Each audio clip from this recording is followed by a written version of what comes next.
मलकुल मौत और हज़रत मूसा अलैहिस्सलाम। जब मलकुल मौत हज़रत मूसा अलैहिस्सलाम के पास आए तो हज़रत मूसा अलैहिस्सलाम ने पूछा, ऐ मलकुल मौत, तू मेरी ज़ियारत को आया है या मेरी रूह कब्ज़ करने? मलकुल मौत बोले, रूह कब्ज़ करने आया हूँ। हज़रत मूसा अलैहिस्सलाम ने फरमाया, तू किस राह से मेरी रूह कब्ज़ करेगा? मलकुल मौत बोले, तुम्हारे मुंह से। हज़रत मूसा अलैहिस्सलाम ने कहा, तुझको मालूम होना चाहिए कि मैंने मुंह से खुदा से तकल्लम किया। उन्होंने कहा, मैं आंख से निकाल लूंगा। हज़रत मूसा अलैहिस्सलाम कहने लगे, आंख से मैंने खुदा का नूर देखा है। उन्होंने कहा, अच्छा, हम पैर की राह से निकाल लेंगे। हज़रत मूसा अलैहिस्सलाम ने कहा कि मैं पैर से चलकर कोहे तूर पर गया हूं। फिर उन्होंने कहा कि मैं खुदा के हुक्म से तेरी रूह कब्ज़ करूंगा। बस हज़रत मूसा अलैहिस्सलाम बहुत गुस्से में आए और कहा, ऐ इज़राइल, कितने हजार कलाम मैंने खुदा से बिला वास्ता किए, कोई बीच में वास्ता ना था। बस आपस की इज्जत की कसम है कि जल्दी जान देना पसंद ना करूंगा। अल्लाह सुब्हाना ताला से मेरा और भी सवाल है। मलकुल मौत ये सुनकर चले गए।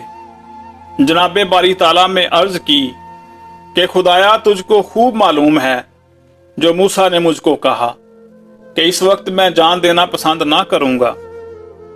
फिर खताब आया कि ए मूसा, तुम मेरी तरफ आने को राजी नहीं है?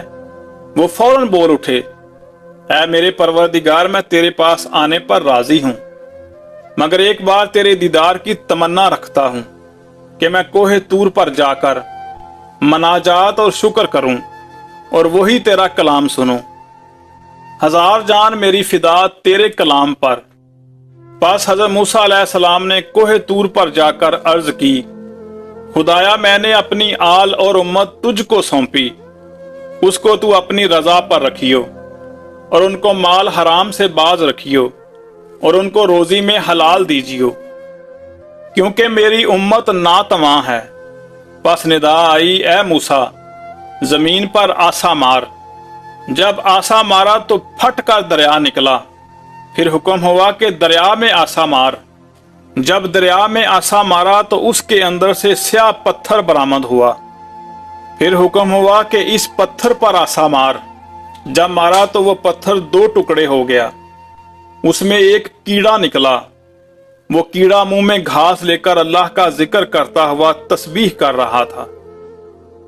ऐ परवरदिगार, तू मुझको देखता है और मेरा कलाम सुनता है और मेरी जगह जानता है और रोजी पत्थर के अंदर पहुंचाता है। किसी को महरूम नहीं रखा और भूखा तूने नहीं रखा। अपने फजलो करम से बस जनाबे बारी ताला से अरशाद हुआ कि ऐ मूसा, कायरे दरिया तहतुल सरा में पत्थर के अंदर कीड़े को रोजी पहुंचाता हूं। उसको भी नहीं भूला तो मैं तेरी उम्मत को क्यों कर भूलूंगा। यह सुनकर हज़रत मूसा अलैहिस्सलाम खुश होकर कोहे तूर से नीचे उतर आए और राह में क्या देखते हैं, 7 आदमी एक कब्र खोद रहे हैं। उनसे पूछा, तुम किस वास्ते ये कब्र खोद रहे हो? उन्होंने हज़रत मूसा अलैहिस्सलाम से कहा, जो साहिबे कब्र है वो तुम्हारे कद के बराबर है।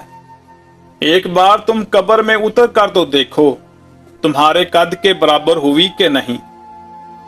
तब हज़रत मूसा अलैहिस्सलाम ने कब्र में उतर कर देखा और फिर कहा, ये क्या खूब जगह है, काश ये कब्र मेरे लिए होती तो क्या खूब था। उसी वक्त जब्राईल अलैहिस्सलाम ने एक सेब बहिश्त से लाकर हज़रत मूसा अलैहिस्सलाम के सामने रख दिया।